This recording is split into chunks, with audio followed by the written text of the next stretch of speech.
Hello everyone, welcome to CultureTalk, where we share insights and learnings from leaders in arts and culture.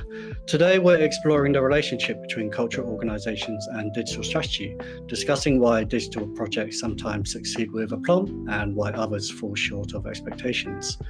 To help us navigate this pixelated landscape, I'm joined by Ash Mann, an advisor, strategist and facilitator who's been working on digital initiatives in and around the cultural sector for 20 years. Ash has helped countless cultural organisations sharpen their digital thinking and activity, working on hundreds of projects ranging from training and consultancy to complex web builds, design initiatives and R&D. He's worked in-house at an agency and as a freelancer, including serving as a director at Substract. Beyond his consulting work, Ash hosts the Digital Works podcast and programs the Digital Works conference, creating spaces for important conversations about digital development in the cultural sector. So hi Ash, before we dive into the meat of our conversation today, I'd love to hear a bit about your journey and what led you to focus so deeply on digital strategy in arts and culture. Sure. So, hi, Matt. Thanks for inviting me on. It's nice to be on the other side of the microphone for once. I was thinking about this when I was out running this morning, how far back into the mists of time to go, because, I'm a self-taught generalist, I suppose you'd describe me as, and that sort of self-teaching started fairly young. My dad bought me a copy of Visual Basic, which is a program that you can do software development within, when I was 12, I think, because my dad works with computers and clearly wanted me to follow in his footsteps.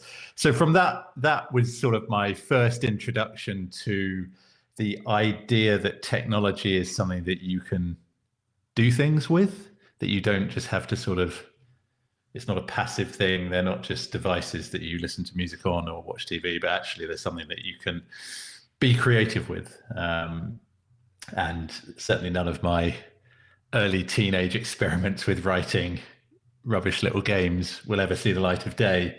But from that moment on, I was really interested in technology. I got a background as a musician as well.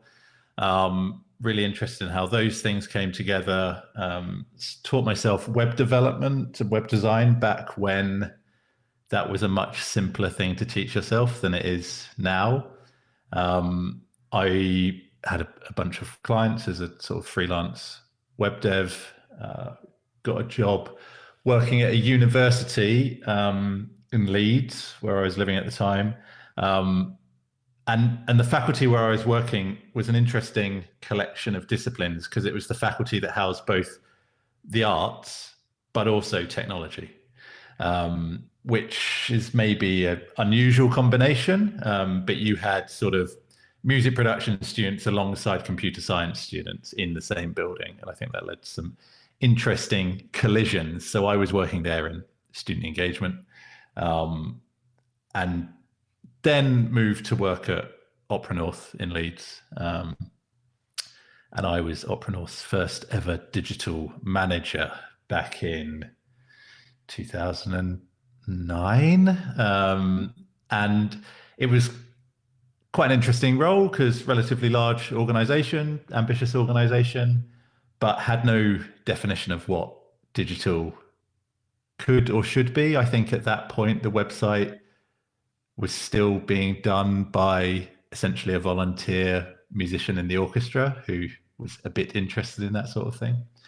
And then from there, worked in other organizations in the cultural sector, worked with a charity, and then went in-house at Substract until sort of end of last year, when I made the move to go freelance.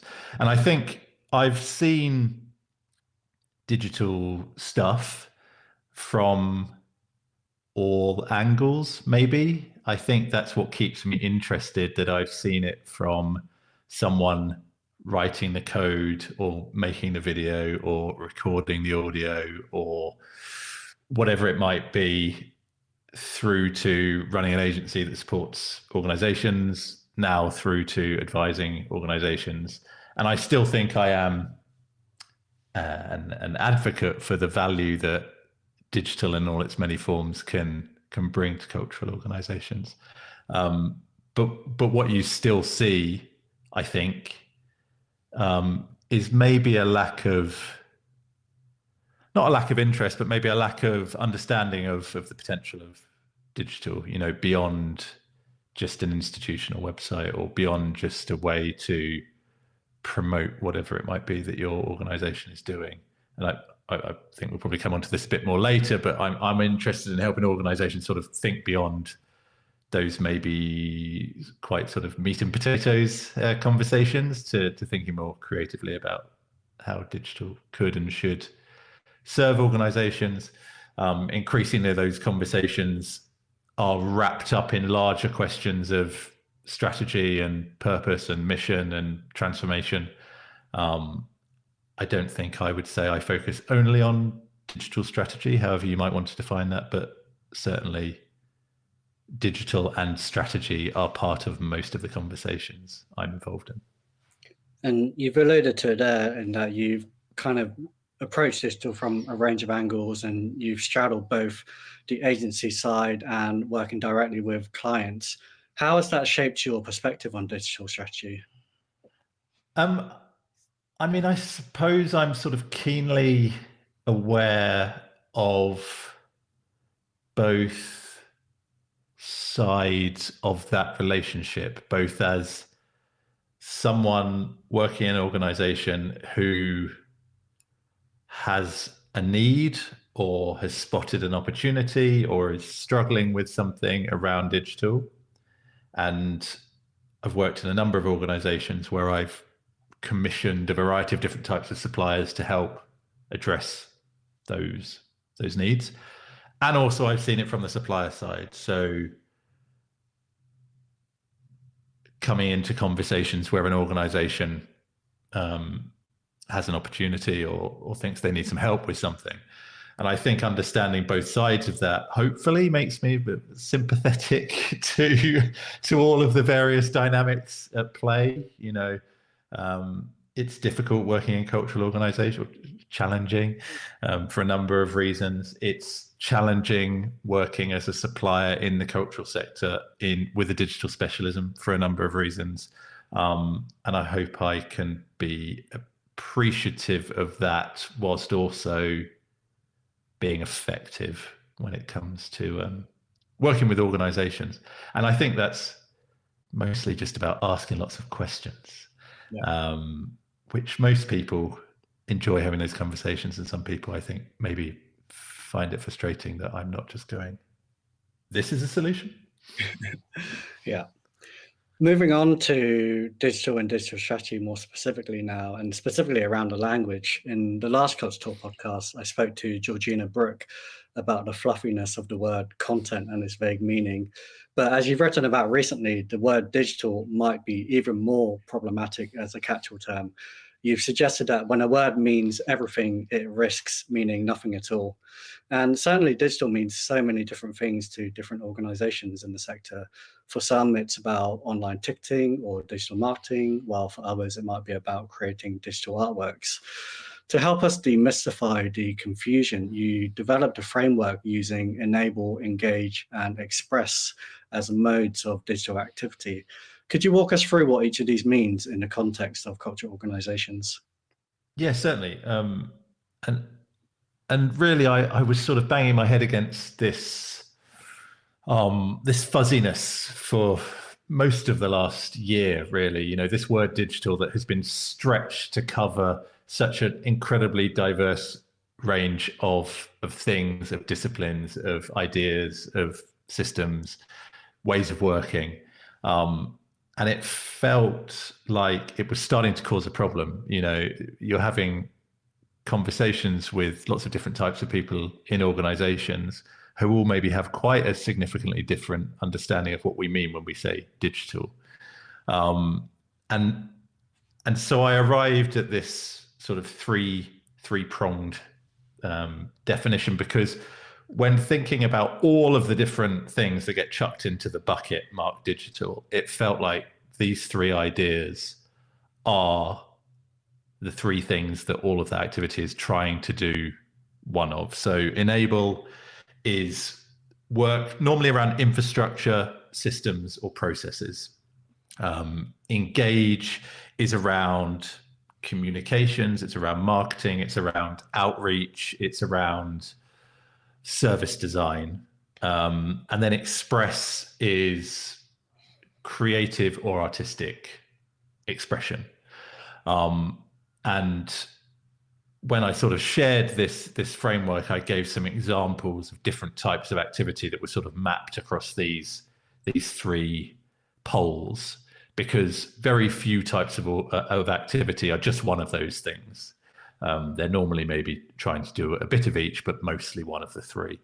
And certainly when I was talking to people about this framework, this way of filtering digital activity, it felt like it quite quickly put a lot more specificity into the conversation, and particularly around what something was trying to achieve and sort of how success was understood. Because I've seen firsthand, and again, talking to people about the framework, they had seen a lot of projects that were sort of miscategorized.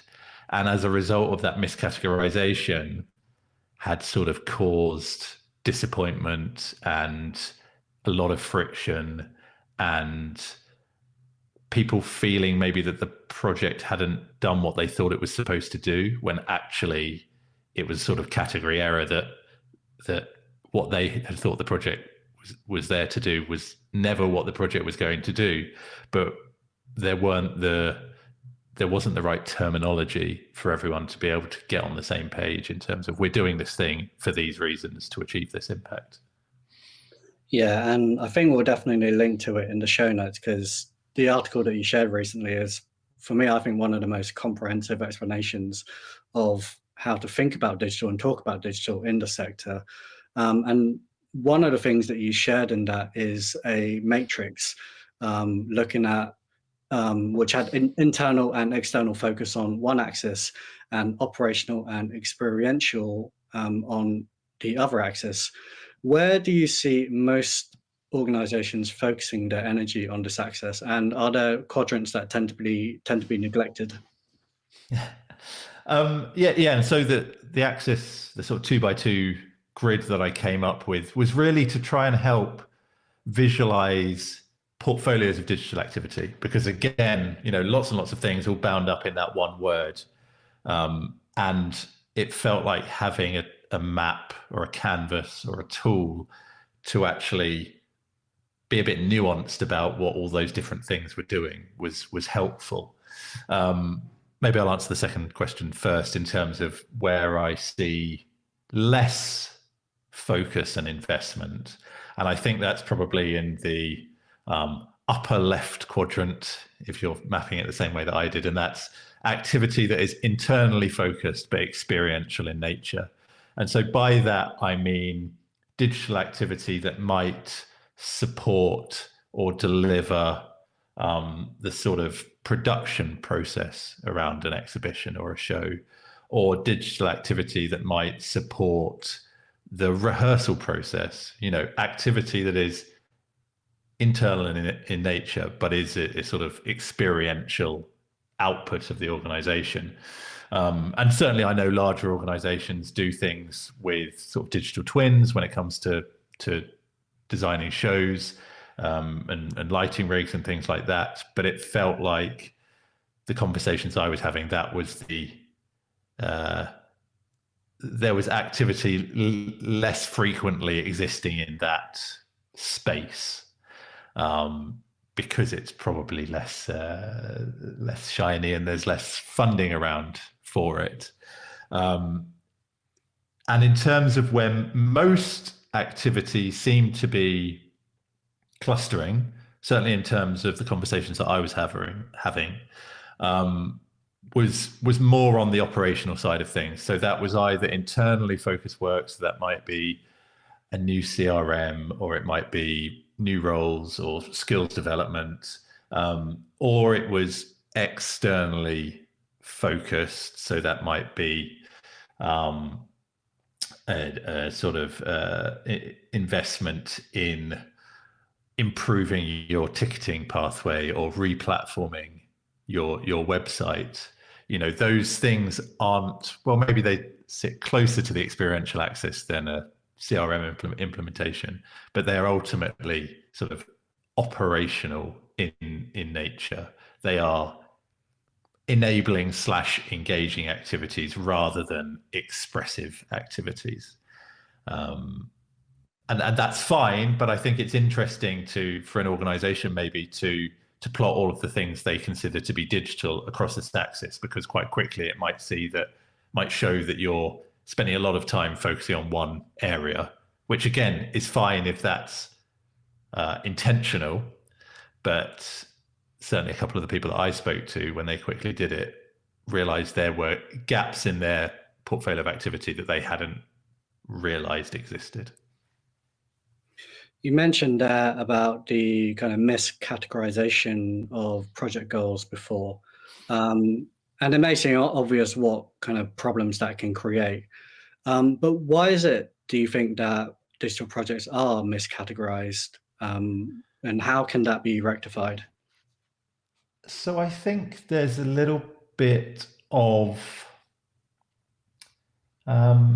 what's the right way of describing it? Maybe over evangelizing around digital, and I have probably been guilty of this in the past. That when you are a sort of a digital practitioner in a cultural organization, that you are very passionate about and excited about the potential impact of the work that you're doing.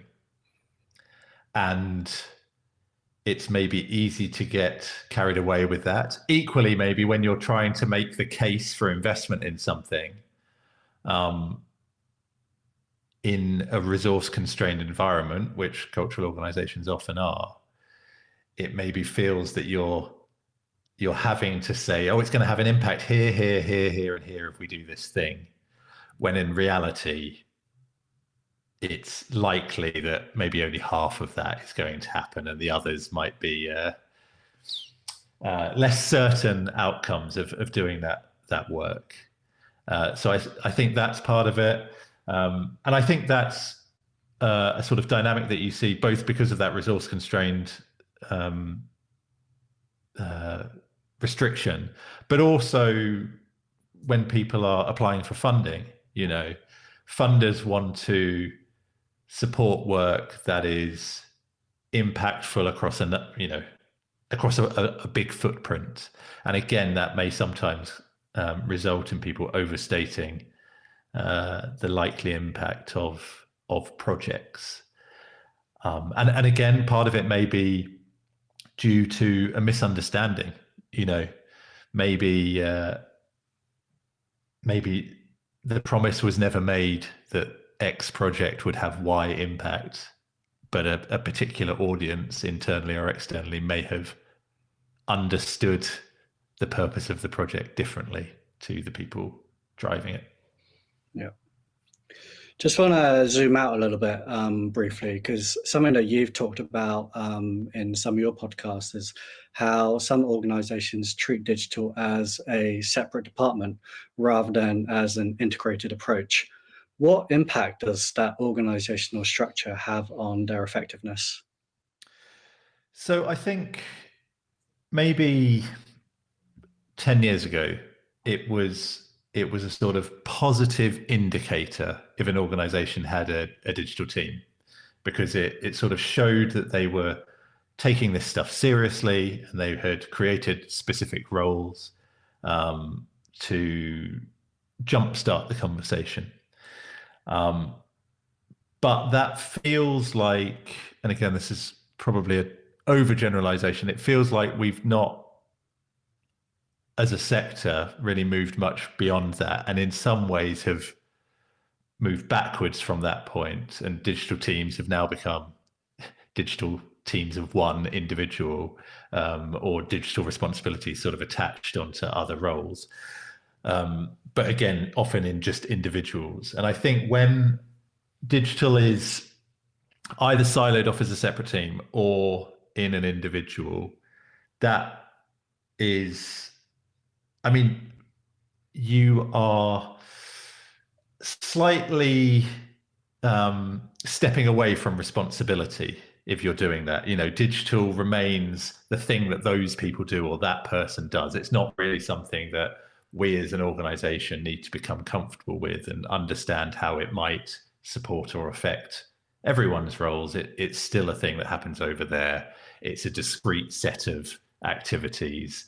It's a meeting that we're maybe brought into a couple of times a year, but really it's not having a material impact on the sort of day-to-day life of the organization. Whereas I think that now more digitally mature organizations maybe do have some specialist roles, and those exist very differently in different types of organizations. But digital is understood to be a set of responsibilities or understanding or confidence or competencies that exist in most roles in the organization, because it is likely to be one of the ways that you are reaching and engaging with your users, whoever they may be, whether that's audiences or visitors or participants or donors.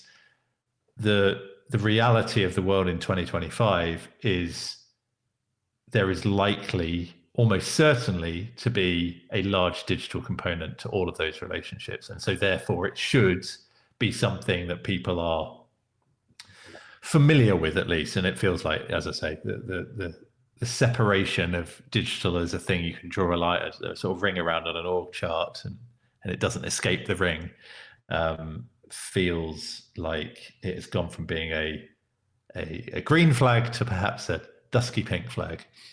Yeah, I think you're being quite generous there in your assessment, because I think unless an organization promotes purely through word of mouth, I think we can all agree every organization, I mean, I suspect most, have a digital component to their business. I guess part of the difficulty as well is that the arts and culture sector is an incredibly diverse sector. When we've chatted before, you mentioned that in the museum sector specifically, there seems to be a more advanced approach to digital than in performing arts. Could you expand on those differences and what each subsector might learn from each other? Yeah, certainly. And I would say that when I made that comment, I think what I meant, because I was thinking about that prior to today, I think what I meant is that the most effective digital teams or digital activity or digitally confident organizations in the museums and galleries sector are operating at what seems to be a higher level and a sort of across a wider scope of things than confident digital organizations in the performing arts sector. And I think that is possibly because of a few reasons, and you sort of alluded to it maybe just in your question, is that the museum sector is a more structured sector than the performing arts sector. And this is, I'm making huge and sweeping generalizations here, but on the whole, that seems to hold true. I think probably because the museum sector has a much closer alignment with the academic world. And, museum studies, information science, all of these things are academic disciplines that have a huge amount of structure and rigor around them. And, excuse me. And because of that, I think that structuredness has maybe sort of is felt more widely across that part of the cultural sector. Whereas I think it's fair to say that your average performing arts organization is less professionalized. And I don't mean that in a derogatory way. I just mean in terms of how those careers exist within a performing arts organization feels less structured than their museum counterparts.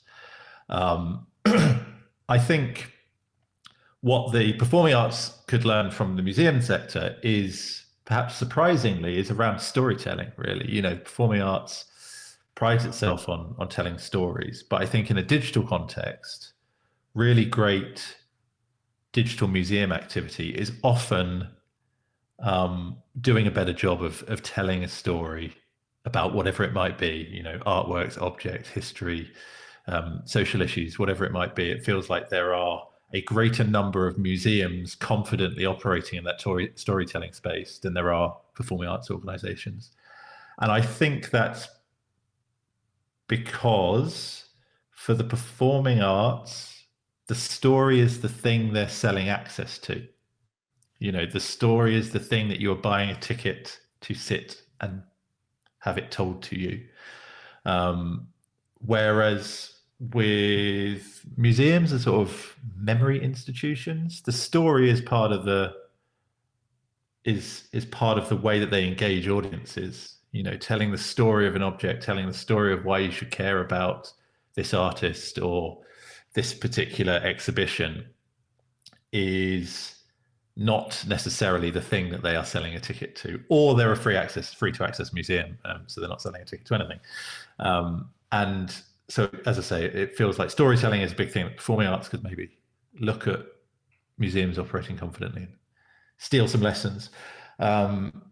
It also feels like, from a sort of retail perspective, that's something that museums have done a really brilliant, you know, many museums have done a really brilliant job. And that is both sort of the IRL museum shop experience, but also online. You know, I know people that were involved in the shop at the RA, and that was doing really significant revenue, you know, which is only going to be a boon for the Royal Academy of Arts. And that feels like, again, something that the performing arts could learn from.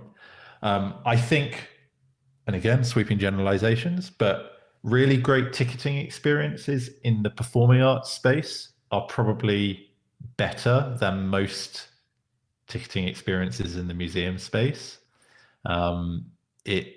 It can feel, in my experience, still quite unoptimized trying to book a ticket to a museum experience. And whilst I said the thing about retail, a lot of museums do that really well, the messaging around upsells and cross sells and become a member and buy the exhibition catalog and blah blah blah, blah is often bewildering when you're buying a ticket to an exhibition at a museum. And so that feels like maybe something the museum sector could learn from performing arts. But, you know, it does feel that in the UK, there is some cross-pollination. You know, there are some conferences where theatres and museums will be in the same room. Where I am now in Sweden, it's been interesting to observe that there's a really hard divide between those two sectors, and there's very little movement career-wise or knowledge transfer between museums and galleries and performing arts organisations, which I think is a real shame, because many of the things they're trying to achieve in terms of relevance and engagement and communities and storytelling and all of those things are different shapes of the same challenge. So it does feel like both sides of the cultural sector have got lots they could learn from each other. Yeah, absolutely. I'd like to move on to the digital failure project you're working on, because I think a lot of people are really excited to kind of hear the results of that. So the current research project is looking at why digital initiatives sometimes fail in cultural organizations. What prompted you to explore this specific question? So, I mean, I suppose a few things. In my career, I've worked on lots of projects that didn't achieve what they set out to achieve. But really, when I was having conversations with institutional leaders and digital leaders last autumn, the thing I was hearing time and time again, particularly from the institutional leaders, was, yeah, we understand digital is a thing we need to invest in. You don't need to convince us of that. But we do feel like we're sort of sold the dream. and rarely, if ever, does the dream become a reality. And, lots of institutional leaders were saying, is that just us? It feels like every time we do this type of thing, we sort of slightly miss the mark, or it takes longer than it should have done, or it causes a load of chaos internally, or it costs more than it should have done. It never quite does what we hoped. And, my experience working on digital projects of all types is it's often the same types of challenge that seem to be presenting themselves over and over again in different contexts. And so I wanted to hear from people working in the sector to start to understand, is every project a special snowflake that is a completely unique set of circumstances and succeeds or fails entirely on its own sort of context and situational merits, or are there some bigger underlying patterns that are constantly tripping us up as a sector? And spoiler alert, turns out there are some really, really clear patterns from we had almost 50 responses to the survey from organizations large and small around the world. And what was really surprising to me was just how regularly the same handful of challenges were being cited as the main reason why projects missed the mark or failed completely.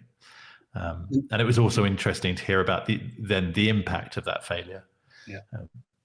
And one of those patterns that you picked up on in the report, it states that digital failure is rarely technical, it's organizational. Can you share some real-world examples that illustrate this distinction? And what are the most common organizational pitfalls you've observed? Yeah, so, it's worth saying all of the responses to the survey were anonymous to try and encourage frank responses. But I can maybe talk to some of my own experiences of failure. And so, I've worked on big digital audience projects that didn't have any audience research before the investment had already been decided to be made. I have worked on big transformation projects where there were 10 different versions of why the project existed, depending on which member of the senior leadership team in the organization you spoke to. I have observed frequently projects starting with an enormous amount of enthusiasm and passion and everyone, being excited and bought in and playing the role they need to. And then 1 month in, a few people stop coming to the meetings. 2 months in, it's just the supplier and the lead person from the client side. And it's impossible to get decisions made, and it's impossible to get wider contributions from the rest of the organization. And I think it's those types of issues that people were reporting were tripping them up. Those are the things we were hearing again and again and again. Of course, sometimes there were technical failures. The wrong system was procured, or mistakes were made in how something was implemented, or there were just errors in the way the thing was built. But those were absolutely dwarfed by the number of people saying the problems were unclear goals, or unrealistic expectations, or insufficient support from leadership. Those are the top three areas of challenge that people reported. And those are cultural, those are behavioral things. Those are not technological challenges.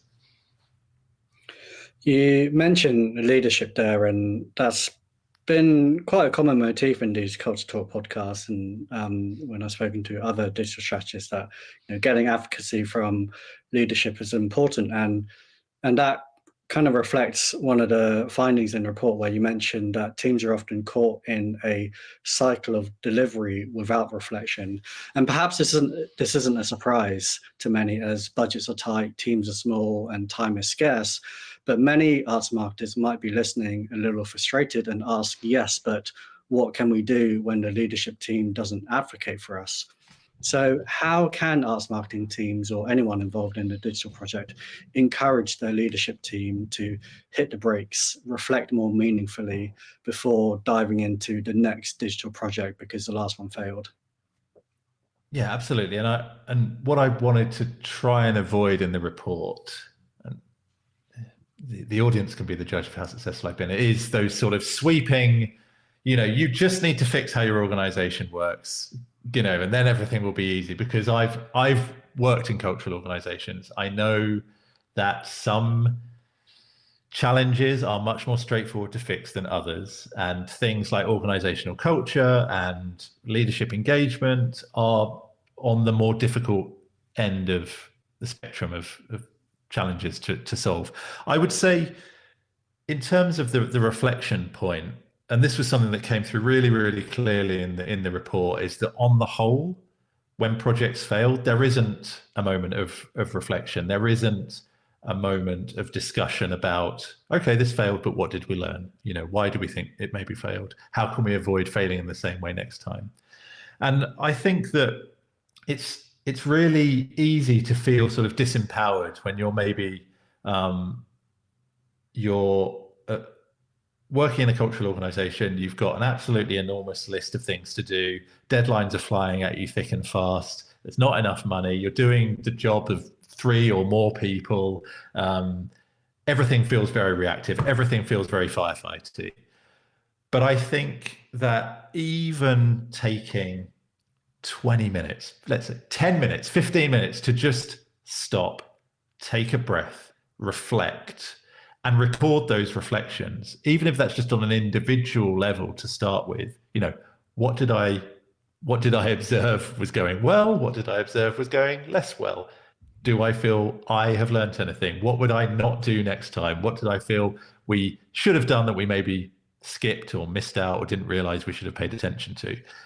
And I think if you can start doing that as an individual, then you start to accrue practical lessons, and you can start to talk to colleagues about that. And so I'd say the first thing is sort of individual reflection, and then it's starting to talk to colleagues about the same sorts of things. Oh, that project that we worked on together, or that project that you were working on, did it succeed in the way that we hoped it would? Why do you think that was? If it didn't, why do you think that was? What did we learn? If I was doing that sort of project, what would you tell me I definitely should do or definitely shouldn't do?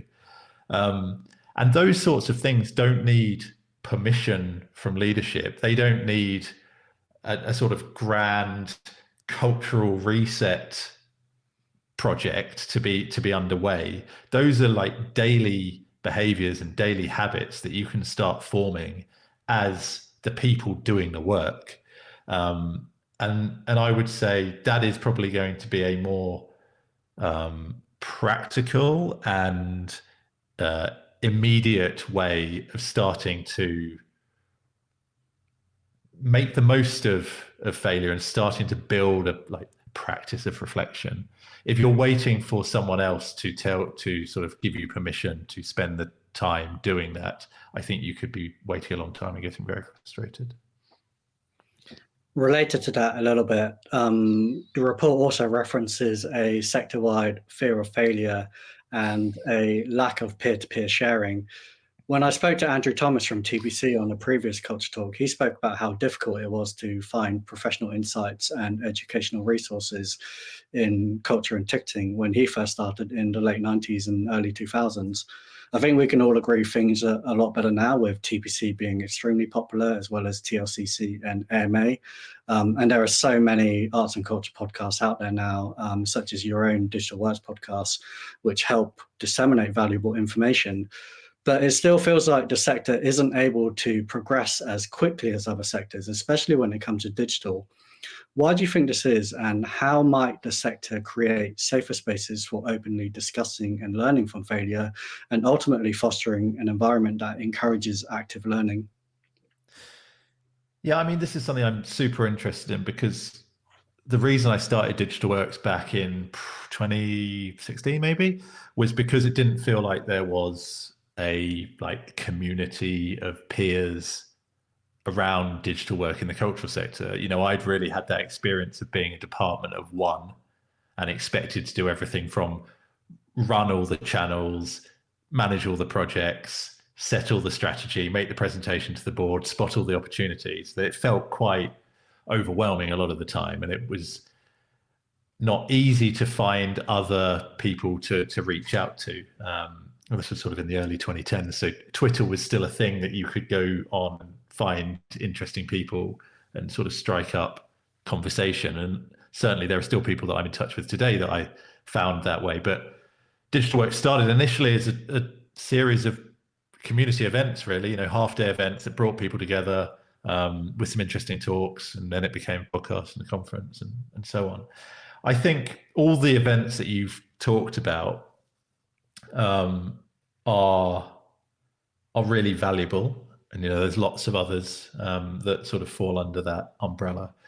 It feels like this idea of like a community of practice, whether that's around digital or whether that's around anything. You know, there's lots of different communities of practice that are represented in the cultural sector, is something that it feels like funders should be more interested in supporting, because funders seem to be interested in the, you know, resilience of the sector, and ultimately the resilience of the sector depends hugely on the people within the sector.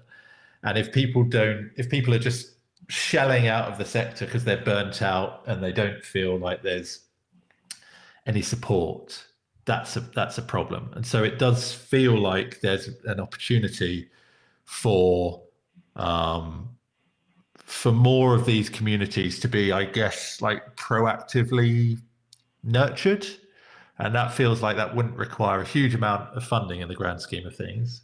And you've seen, I guess, maybe not quite exactly this, but the Digital Culture Network that Arts Council of England set up is a really good example of a small amount of central expertise, a small amount of central investment, really benefiting a lot of cultural organisations.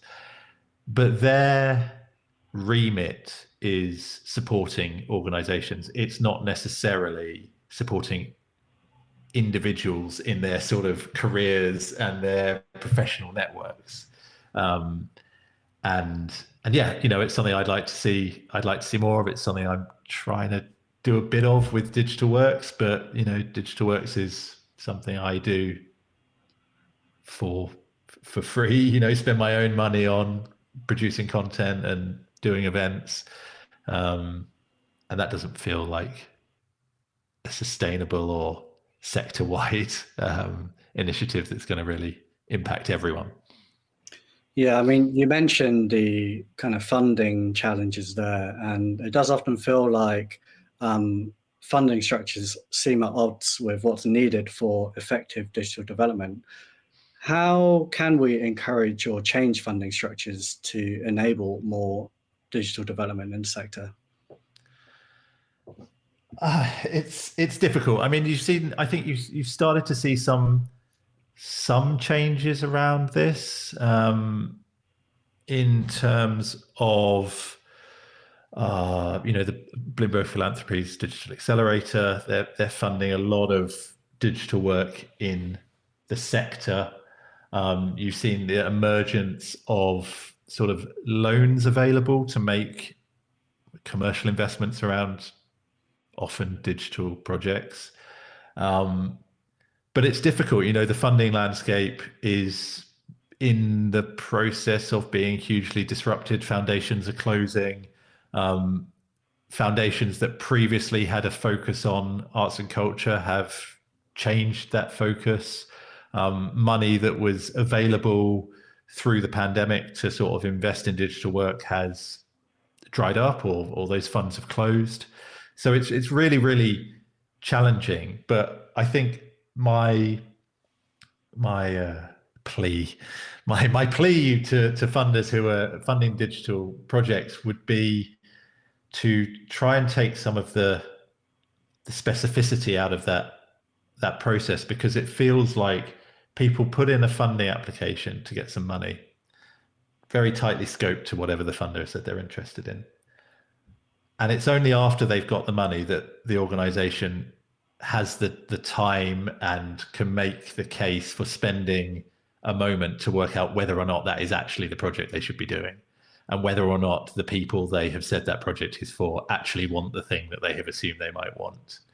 And so I think it would be great if funders could maybe make smaller pre-big award amounts available for some sort of discovery, some sort of user research, some sort of like thoughtfulness, and also that funders were not only interested in the thing being launched. You know, that's what I heard time and time again when I was speaking with people earlier this year, is that, you know, the measure of success became launching the thing, because that's what the funder was interested in seeing. It wasn't actually, has this investment achieved the impact that we hoped it would? And also, there's often this cliff edge of funding. You know, we will fund you up to go live, and you launch a thing, and you know, you'll know this working at Culture Suite, digital investments require further investment after the initial launch. And very, very rarely do you see that reality reflected in the way that funding for digital projects is made available.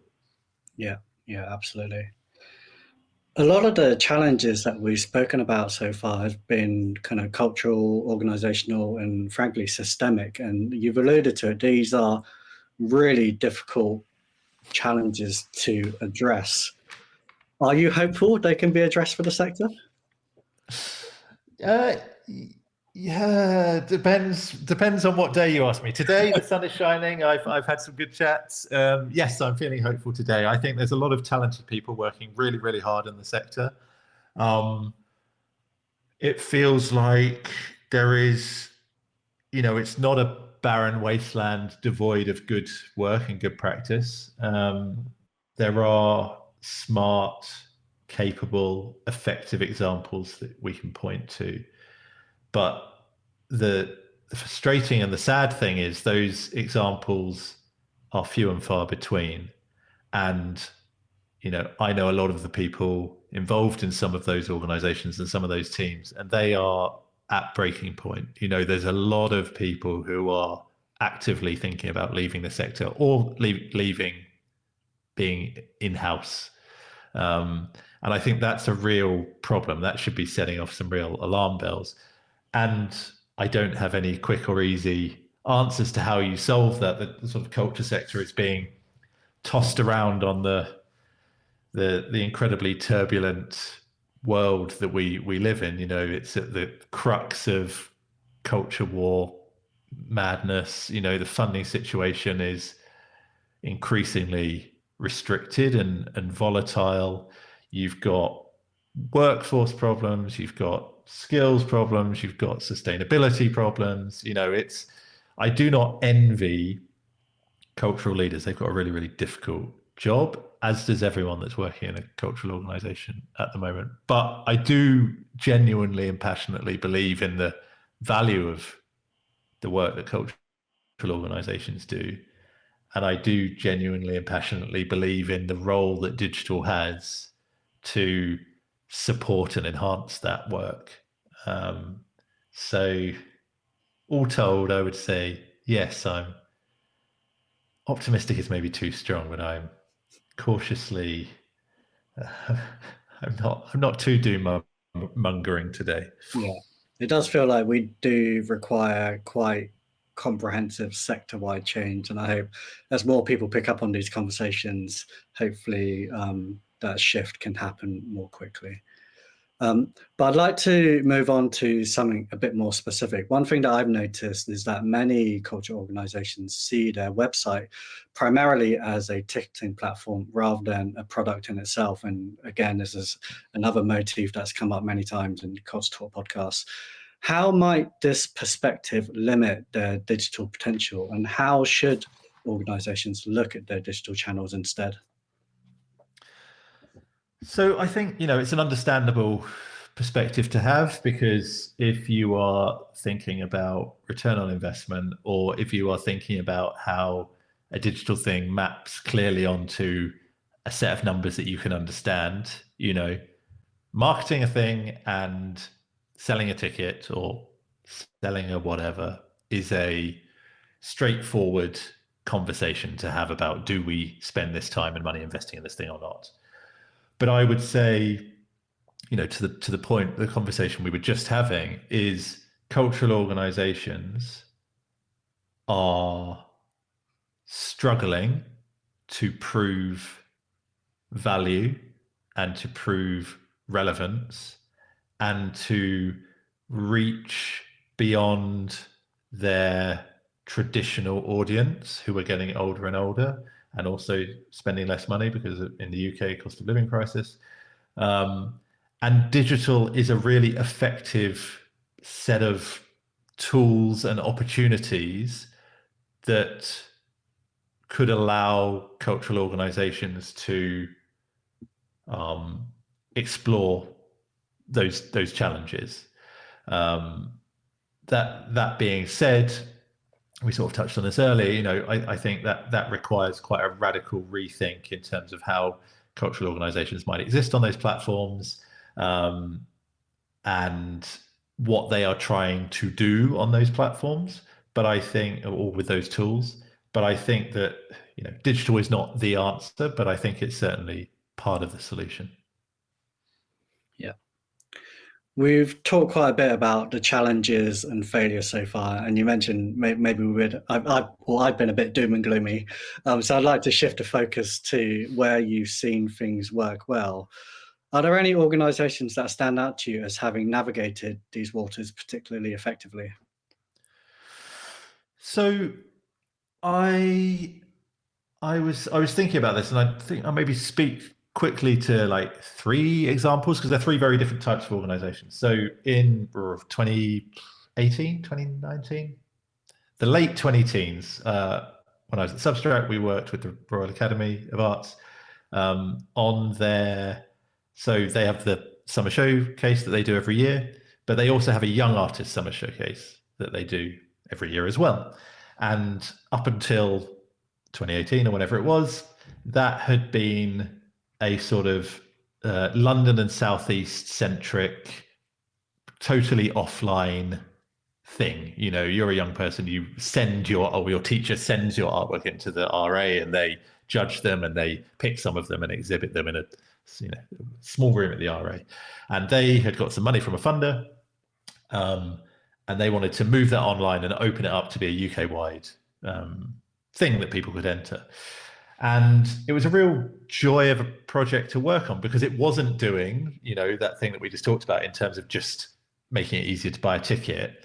It was trying to reach more young people, to help them understand this thing, and then to showcase their work. And it was hugely successful. All of the sort of numbers that the RA wanted to hit were massively exceeded.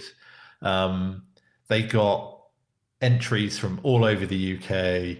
They got more entries than they were expecting, and the quality was just incredible. Like there were some paintings by 7-year-olds that were better than anything I could ever do, and it just felt like a really great example of a digital layer sort of supercharging this initiative that they did.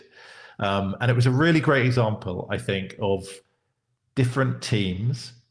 So education team, fundraising team, digital team at the RA, an external supplier coming together with a shared understanding of what the project was trying to achieve, with a shared understanding of what success looked like, and working really, really collaboratively together and being really, really focused over, a number of months on what this project needed to do, who it was for, and launched something really successful that has just gone from strength to strength since then. So I think that's a nice example.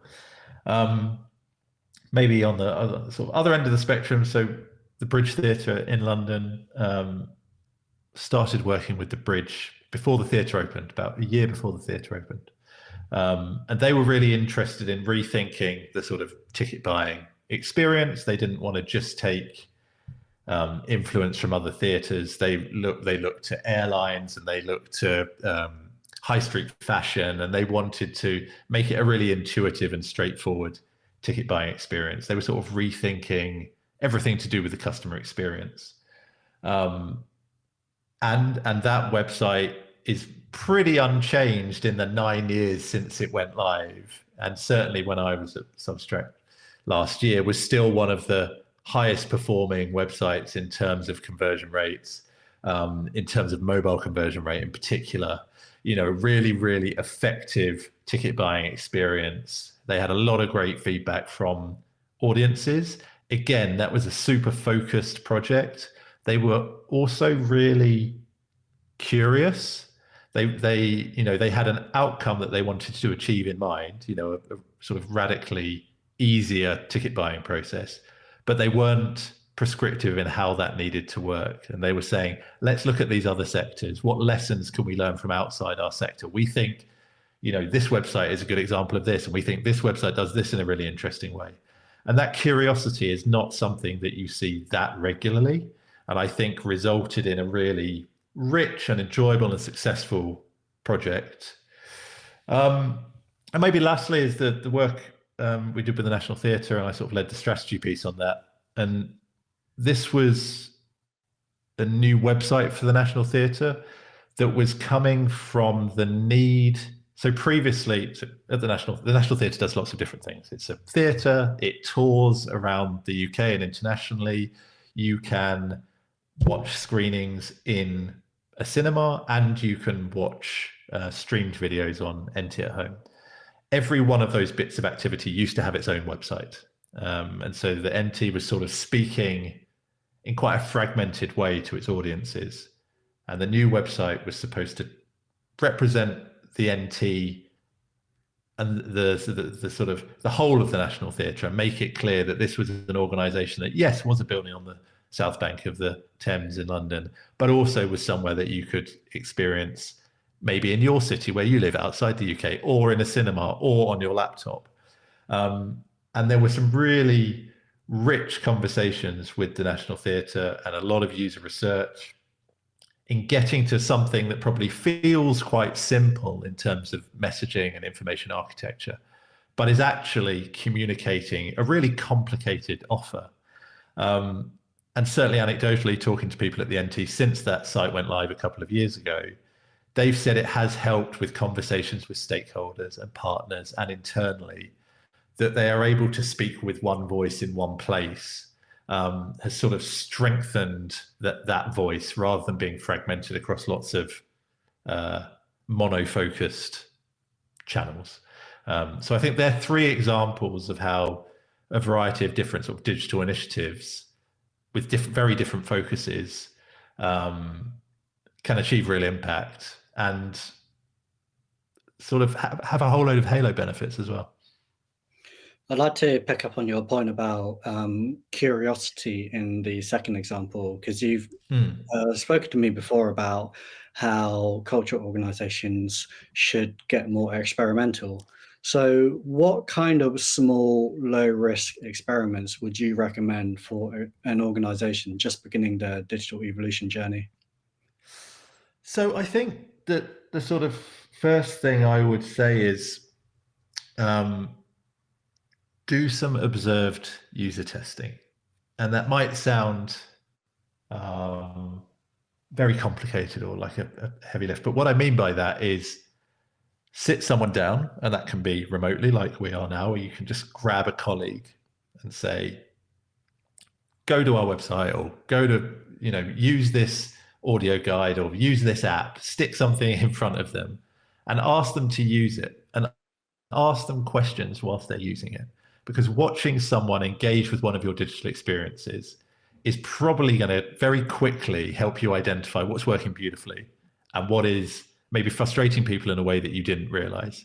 And once you've done that, there are likely to be aspects of that experience that you watched someone use that are easier to get permission to play around with. And that might be a less high profile section of your website, or it might be an aspect of the visitor experience, or it might be a particular social media channel, or it might be the way in which you engage with one set of community participants or education groups. And be curious about the ways in which that experience or that service could be different. And so you're sort of framing all of that with a level of understanding of how people are currently experiencing your digital services, experiences, and you're starting your focus in an area that you know it doesn't matter if you fail, or if the thing that you change doesn't massively make all the numbers go up and to the right.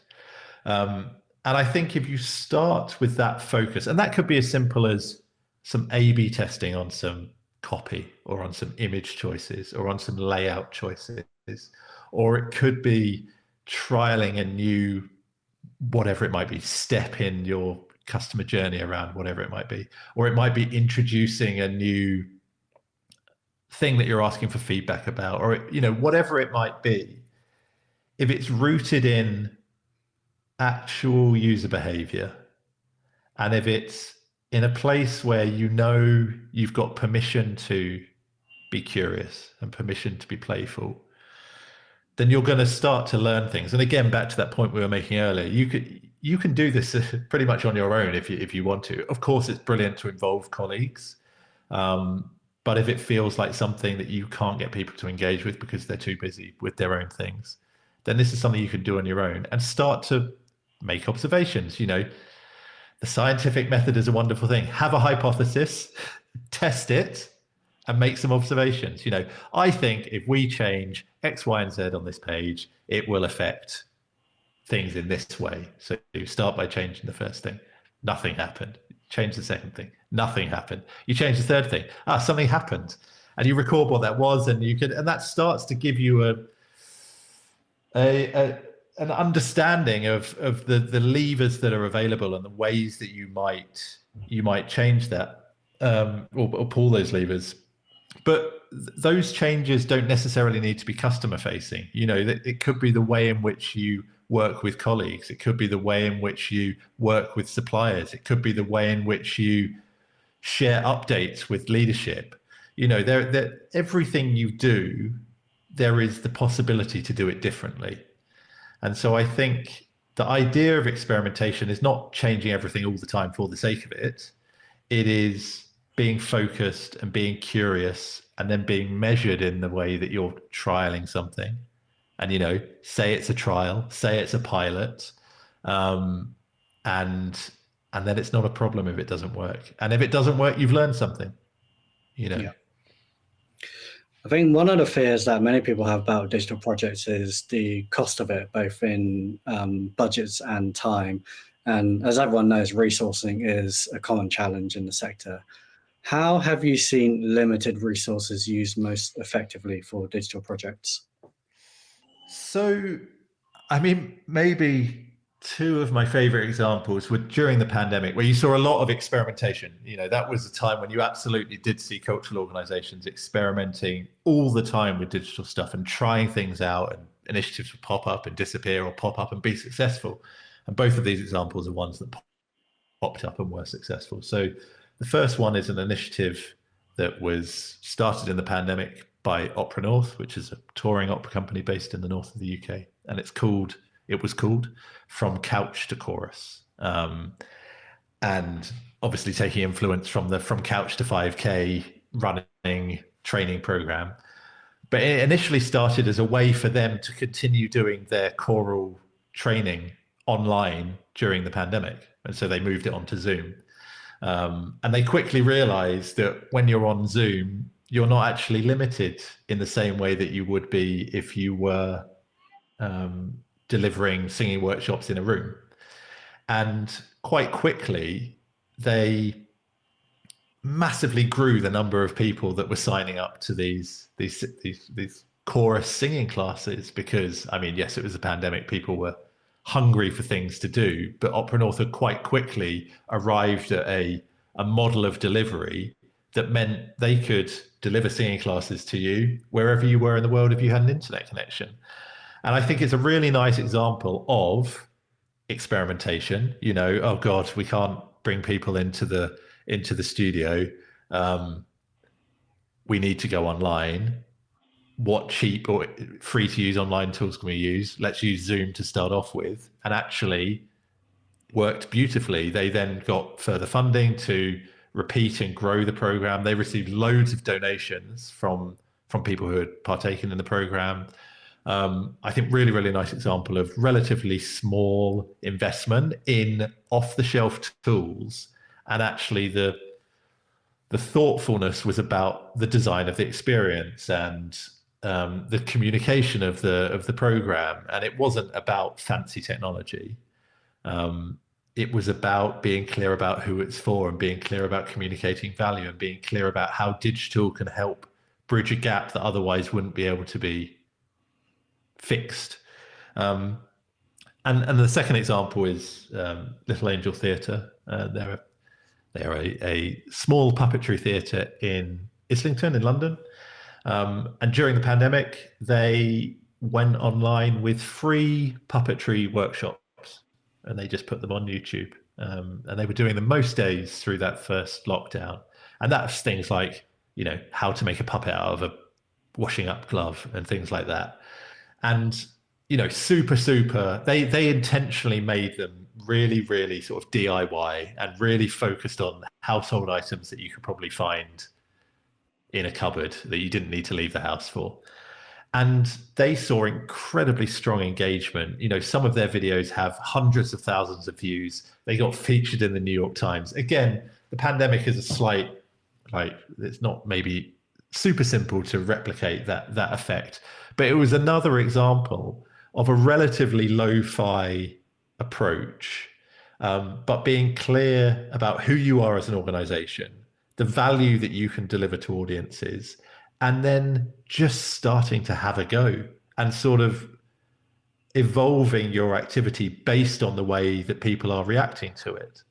And that sort of idea of, you know, scratch performance or iterative or work in progress is super common when it comes to making artistic experiences, but it feels much less common when it comes to the like administrative and operational sides of organizations. And I think it would be really great if we could see more of that sort of test and learn, iterative, work in progress vibe bleeding across to the stuff that isn't the art.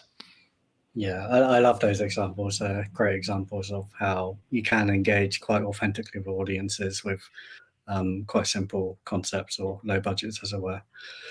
Just looking ahead to the future now, I'm curious to hear your thoughts on how digital strategy could evolve in the coming years. I know it's tricky to kind of predict the future, predict how the landscape will change, but what excites you most about future possibilities? So, I mean, I'm not going to say any specific technologies because technologies come and go. But I suppose I'm interested in maybe three areas. So how digital technologies can be involved in different types of cultural experience, sort of coming to life. You know, during the pandemic, there was a virtual reality opera that the Royal Opera House did called Current Rising, which was, you know, it was a in-person sort of site-specific VR thing that was incredible. You know, it was one of the most affecting cultural experiences I've had. It was sort of overwhelming and beautiful and moving, and was only possible because of the collaborators that they had brought together, the sort of creative team in that project, and the technology they had chosen to use. So I'd be fascinated to see more of that. You saw some really interesting audio-only experiences coming through during the pandemic, and there was a play whose name I forget at the Donmar Warehouse, which again was a sort of audio installation. I'm an audio geek. I'm interested in that stuff, but I suppose how technology can help open up new forms of cultural experience. That's what I'm really interested in. And you've seen some of this recently with the Marshmallow Laser Feast exhibition that they had at Acme in Melbourne, and Marshmallow Laser Feast have just opened another exhibition at the National Media Museum in Bradford, which by the sound of the reviews sounds equally sort of magical and mysterious and sort of confounding in a good way. And so that's sort of area one. I suppose area two is, we come back to the 2x2 grid, stuff that's in that bottom left corner, stuff that is internally focused and operational in nature, work that you would say is enabling, to use one of my 3 E's, because cultural organizations, again, generalization, but it's mostly true, are resource constrained in many ways. There's a lot of people working in cultural organizations that don't feel they have the time, space, or opportunity to be thoughtful about the work they do. And I think there are opportunities for technology to take more of the strain out of some of the less enjoyable, more time-consuming parts of people's administrative roles. Obviously, you need to sort of thoughtfully engage with that stuff, but much as we don't all have typewriters in our offices now, it feels like there are opportunities for technology to take some of the pain out of the less enjoyable stuff, can be given to a machine to do for you. And the sort of third area is this word I've sort of used a few times, storytelling, because I've worked in cultural organizations and I've worked with lots of cultural organizations, and they are home to such a diverse and beautiful array of stories. And the number of those stories that get told, or the number of those stories that get effectively told, is sort of upsettingly small. And it feels like the boundarylessness of digital gives cultural organizations a really wide canvas on which to tell some of those stories. And I would love to see more of that happening in a more effective way. So I think those are the 3 things I am most hopeful and excited about. I'm just a bit conscious of time. This by far, it's been a fascinating conversation, but it's by far been one of the longest CultureTalk podcasts I've recorded. I'm sorry. No, it's all good. I mean, as long as you're okay, it's been really intriguing to hear your thoughts. But just the last couple of questions before we wrap up. I'd like to hear what you hope will come out of your digital projects research when it's published later this spring. So, I hope it does 2 things mainly. Number one, I hope it reassures digital practitioners in particular that, if they feel like they're running up against the same challenges month after month, year after year, that actually it's not just them. It's not sort of their fault. It's not just their context that is difficult in that way, that this is a sector-wide and beyond our sector. I looked at other research from other sectors. It's a challenge that exists across the board around particularly complex digital projects.